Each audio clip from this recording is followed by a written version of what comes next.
ਇੱਕ ਬਹੁਤ ਵਧੀਆ ਖਬਰ ਜਿਹੜੀ ਆ ਉਹ ਇਹ ਆ ਰਹੀ ਆ ਵੀ ਜੋ ਟਰੰਪ ਐਡਮਿਨਿਸਟ੍ਰੇਸ਼ਨ ਕਰ ਸਕਿਆ ਉਹ ਪਹਿਲੇ ਐਡਮਿਨਿਸਟ੍ਰੇਸ਼ਨ ਜਿਹੜੇ ਆ ਉਹ ਨਹੀਂ ਕਰ ਸਕੇ। ਕੱਲ ਮਕਸੀਕੋ ਤੋਂ 29 ਦੇ ਕਰੀਬ ਜਿਹੜੇ ਡਰੱਗ ਕਾਰਟਲਸ ਆ, ਬੜੇ ਬੜੇ ਜਿਹੜੇ ਡਰੱਗ ਦੇ ਡੀਲਰ ਆ, ਉਹ ਅਮਰੀਕਾ ਵਾਲੇ ਚੱਕ ਲਿਆਏ ਤੇ ਟਰਾਂਸਫਰ ਕੀਤੇ। ਮਕਸੀਕੋ ਵਾਲੇ ਐਗਰੀ ਕਰ ਗਏ ਵੀ ਹਾਂ, ਇਹਨਾਂ 29 ਜਿਹੜੇ ਡਰੱਗ ਕਾਰਟਲਸ ਆ, ਇਹਨਾਂ ਨੂੰ ਤੁਸੀਂ ਲਿਜਾ ਸਕਦੇ ਆ, ਜੋ FBI ਦੀ ਮੋਸਟ ਵਾਂਟਡ ਲਿਸਟ ਦੇ ਉੱਤੇ ਸੀਗੇ, ਜਿਨ੍ਹਾਂ ਚੋਂ ਇੱਕ ਰਾਫੇਲ ਕਾਰੋ ਕੁਇੰਟੇਰੋ ਕਰਕੇ ਵੀ ਸੀ। ਸੋ ਇਹ ਕਿਉਂ ਵਾਪਰਿਆ? ਕਿਉਂਕਿ ਟਰੰਪ ਉਹਨਾਂ ਨੇ ਕਿਹਾ ਸੀ ਵੀ ਭਾਈ, ਮਾਰਚ ਦੇ ਪਹਿਲੇ ਹਫਤੇ ਤੁਹਾਡੇ ਤੇ 25% ਟੈਰਿਫ ਲੱਗਣ ਜਾ ਰਿਹਾ ਆ। ਸੋ ਇਸ ਤੋਂ ਪਹਿਲਾਂ 10,000 ਦੇ ਕਰੀਬ ਮਕਸੀਕੋ ਵਾਲਿਆਂ ਨੇ ਆਪਣੀ ਫੌਜ ਵੀ ਬਾਰਡਰ ਤੇ ਲਾਤੀ।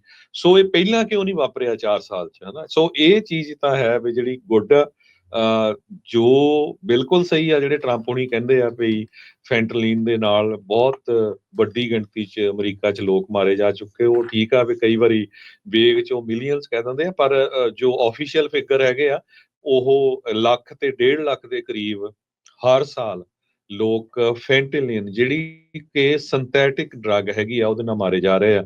ਅਨਫੋਰਚੂਨੇਟਲੀ ਬਹੁਤ ਸਾਰੇ ਆਪਣੇ ਪੰਜਾਬੀ ਵੀ ਜਿਹੜੇ ਕਈ ਫੀਮ ਖਾਂਦੇ ਆ, ਆਪਾਂ ਪਿਛਲੇ ਦਿਨਾਂ 'ਚ ਤੁਹਾਡੇ ਨਾਲ ਸਾਂਝੀ ਕੀਤੀ ਸੀ, ਉਹ ਫੀਮ ਦੇ ਉੱਤੇ ਵੀ ਪੇ ਉਹਦੀ ਜਿਹੜੀ ਫੈਂਟਲੀਨ ਦੀ ਲੇਸ ਲਾਈ ਜਾ ਰਹੀ ਹੈਗੀ ਆ।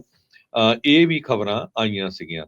ਸੋ ਮਕਸੀਕੋ ਨੇ ਕੱਲ ਟਰਾਂਸਫਰ, ਇੱਕ ਪ੍ਰੋਜੈਕਟ ਦੇ ਅੰਡਰ 29 ਦੇ ਕਰੀਬ ਜੋ ਕਾਰਟਲ, ਜਿਹੜੇ ਡਰੱਗ ਕਾਰਟਲਸ ਆ, ਉਹਨਾਂ ਨੂੰ ਅਮਰੀਕਾ ਦੇ ਹਵਾਲੇ ਕਰ ਦਿੱਤਾ ਹੈ। ਤੇ US ਡਿਪਾਰਟਮੈਂਟ ਆਫ ਜਸਟਿਸ ਨੇ ਉਹ ਲਿਸਟ ਵੀ ਪੂਰੇ 29 ਦੇ 29 ਦੀ ਰਿਲੀਜ਼ ਕਰਤੀ ਆ ਭਈ ਅਸੀਂ ਅਮਰੀਕਾ ਦੇ ਵੱਖ-ਵੱਖ 8 ਸ਼ਹਿਰਾਂ ਦੇ ਵਿੱਚ ਉਹਨਾਂ ਨੂੰ ਚੱਕ ਕੇ ਲਿਆਏ ਆ ਤੇ ਉੱਥੇ ਉਹਨਾਂ ਨੂੰ ਰੱਖਿਆ ਗਿਆ ਹੈਗਾ, ਜਿਹੜੇ ਕਿ ਬਹੁਤ ਖਤਰਨਾਕ ਇਹ ਜਿਹੜੇ ਡਰੱਗ ਡੀਲਰ ਸੀਗੇ।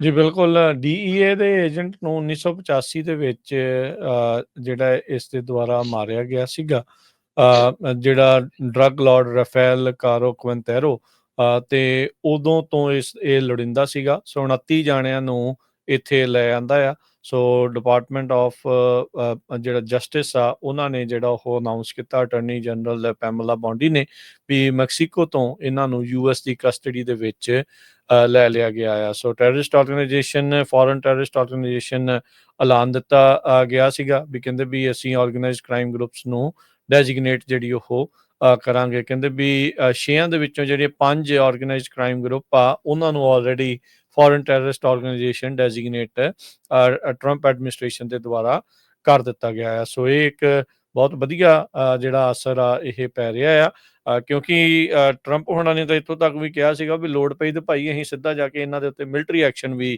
ਕਰ ਸਕਦੇ ਹਾਂ। ਜਿਹੜੀ ਉੱਥੋਂ ਦੀ ਪ੍ਰੈਜ਼ੀਡੈਂਟ ਆ, ਕਲੌਡੀਆ ਸ਼ੈਨਬਾਮ, ਉਹ ਇਸ ਚੀਜ਼ ਦੇ ਵਿਰੋਧ ਦੇ ਵਿੱਚ ਸੀਗੀ ਵੀ ਇੱਦਾਂ ਕਿੱਦਾਂ ਤੁਸੀਂ ਆ ਕੇ ਸਾਡੇ ਜਿਹੜਾ ਮਿਲਟਰੀ ਐਕਸ਼ਨ ਜਿਹੜਾ ਉਹ ਕਰ ਸਕਦੇ ਆ। ਸੋ ਉਹ ਕਹਿੰਦੇ ਵੀ ਇੱਦਾਂ ਦੀਆਂ ਚੀਜ਼ਾਂ ਦੇ ਬਚਾਅ ਤੋਂ ਪਹਿਲਾਂ ਵੀ ਆਪ ਹੀ ਫੜ ਕੇ ਇਹਨਾਂ ਨੂੰ ਜਿਹੜਾ ਉਹ ਫੜਾਇਆ ਜਿਹੜਾ ਉਹ ਜਾਵੇ। ਇੱਕ ਇਹਨਾਂ ਦੇ ਵਿੱਚ ਵਿੰਸੈਂਟ ਕਰਿਲੋ ਫੈਂਟਸ ਨਾਂ ਦਾ ਬੰਦਾ ਹੈ, ਹੁਆਰੇਜ਼ ਦੇ ਡਰੱਗ ਕਾਰਟਲ ਦਾ ਸਾਬਕਾ ਲੀਡਰ ਜਿਹੜਾ ਉਹ ਰਿਹਾ ਆ। ਤੇ ਇਹ ਅਲ ਪਾਸੋ ਟੈਕਸਸ ਦੇ ਲਾਗੇ ਜਿਹੜੀ ਹੁਆਰੇਜ਼ ਕਰਕੇ ਜਿਹੜੀ ਸਿਟੀ ਆ, ਉੱਥੇ ਇਹ ਬੇਸ ਸੀਗਾ। ਇਹਦਾ ਭਰਾ ਅਮਾਡੋ ਕਰਿਲੋ ਫੈਂਟਸ, ਇਹਨੂੰ ਲਾਰਡ ਆਫ ਦਾ ਸਕਾਈਜ਼ ਕਰਕੇ ਜਾਣਿਆ ਜਾਂਦਾ ਸੀਗਾ। ਇਸ ਨੇ ਇੱਕ ਪਲਾਸਟਿਕ ਸਰਜਰੀ ਜਿਹੜੀ ਕਰਾਈ ਸੀ, ਜਿਸ ਤੋਂ ਬਾਅਦ ਦੇ ਵਿੱਚ ਇਸ ਦੀ ਮੌਤ ਹੋ ਗਈ ਸੀ। ਉਹਦੇ ਭਰਾ ਨੂੰ ਵੀ ਜਿਹੜਾ ਵਿੰਸੈਂਟ ਆ, ਉਸ ਨੂੰ ਵੀ ਜਿਹੜਾ ਇਹਨਾਂ 29 ਦੇ ਵਿੱਚ ਲਿਆਂਦਾ ਜਿਹੜਾ ਉਹ ਗਿਆ ਹੈਗਾ ਆ। ਜਿਹੜੇ ਹਰਜੋਤ ਸਿੰਘ ਜੀ ਇੰਪੋਰਟਸ ਦੇ ਉੱਤੇ ਟੈਰਿਫ ਲੱਗਣੇ ਆ, ਉਹਦੇ ਬਾਬਤ ਮੈਕਸੀਕੋ ਦੀ ਟੀਮ ਪਹੁੰਚੀ ਹੋਈ ਆ। ਕਹਿੰਦੇ ਅਮਰੀਕਾ ਦੇ ਵਿੱਚ ਟਰੰਪ ਪ੍ਰਸ਼ਾਸਨ ਦੇ ਨਾਲ ਗੱਲਬਾਤ ਕਰਨ ਦੀ ਕੋਸ਼ਿਸ਼ ਕਰ ਰਹੀ ਆ ਵੀ ਭਾਈ ਕਿਤੇ ਹੋਰ ਮਹੀਨਾ 2 ਮਹੀਨੇ ਸਾਲ ਤੱਕ ਇਹਨਾਂ ਟੈਰਿਫਸ ਨੂੰ ਐਕਸਟੈਂਡ ਕੀਤਾ ਜਾ ਸਕਦਾ ਆ, ਇਹ ਨਾ ਲੱਗਣ। ਇਸ ਦੇ ਲਈ ਕਹਿੰਦੇ ਵੀ ਉਹ ਹੁਣ ਕੋਸ਼ਿਸ਼ਾਂ ਦੇ ਵਿੱਚ ਲੱਗੇ ਆ।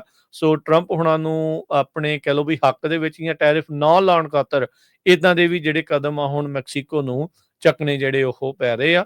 ਸੋ ਇਹ ਅਹਿਮ ਚੀਜ਼ਾਂ ਆ ਜੋ ਇਸ ਮੌਕੇ ਸਥਿਤੀ ਬਣੀ ਪਈ ਆ ਡਰੱਗਸ ਨੂੰ ਲੈ ਕੇ ਅਮਰੀਕਾ ਦੇ ਵਿੱਚ। ਇੱਦਾਂ ਦੀਆਂ ਜਿਹੜੀਆਂ ਸਖਤ ਕਾਰਵਾਈਆਂ ਦੀ ਵਾਕਿਆ ਹੀ ਜ਼ਰੂਰਤ ਆ। ਸੋ ਇਹ ਜਿਹੜੀ ਜ਼ਰੂਰ ਟਰੰਪ ਹੁਣਾਂ ਦੀ ਖਾਸੀਅਤ ਆ ਵੀ ਉਹ ਟੈਰਿਫ ਦੇ ਨਾਂ ਦੇ ਉੱਤੇ ਬਾਂਹ ਤਾਂ ਜਿਹੜੀ ਉਹ ਚਾਹੇ ਮਰੋੜਦੇ, ਕਿਸੇ ਨੂੰ ਕਈ ਵਾਰੀ ਚੰਗੀ ਲੱਗਦੀ, ਮਾੜੀ ਲੱਗਦੀ ਆ, ਉਹ ਸਾਰਾ ਕੁਛ ਹੀ ਜਿਹੜਾ ਨਾਲ, ਪਰ ਉਸਦਾ ਜਿਹੜਾ ਅਸਰ ਇਸ ਤਰੀਕੇ ਨਾਲ ਹੋਵੇ ਜਿਹੜਾ ਆਪਣੀ ਸੁਸਾਇਟੀ ਦੇ ਵਿੱਚ, ਆਪਣੀ ਲੋਕਾਂ ਦੇ ਵਿੱਚ, ਆਪਣੇ ਨੇਬਰਹੁੱਡ ਦੇ ਵਿੱਚ ਜੋ ਗੰਦ ਫੈਲ ਰਿਹਾ, ਜੇ ਇਹਦੇ ਨਾਲ ਕਲੀਨ ਹੁੰਦਾ ਆ ਤਾਂ ਲੋਕਾਂ ਨੂੰ ਉਹ ਚੀਜ਼ਾਂ ਜਿਹੜੀਆਂ ਹਜਮ ਆ ਉਹ ਸਾਹਮਣੇ ਕਰ ਲੈਣਗੇ।